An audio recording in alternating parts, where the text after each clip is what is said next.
બોટાદના ગઢડા ગોપીનાથજી દેવ મંદિરના ટેમ્પલ બોર્ડની 6 બેઠકની આવતીકાલે યોજાશે ચૂંટણી.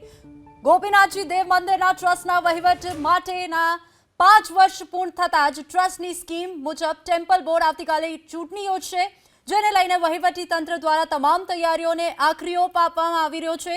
ટેમ્પલ બોર્ડની ચૂંટણીમાં કાયદો વ્યવસ્થા જાળવવા માટે પોલીસનો ચુસ્ત બંદોબસ્ત ગોઠવાયો છે.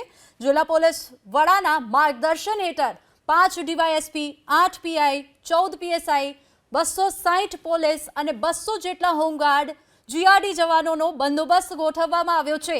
ગઢડા મંદિરમાં 25,197 મતદારો, સાધુ વિભાગમાં 132 પાર્ષદ વિભાગ અને 76 મતદારોનો સમાવેશ છે.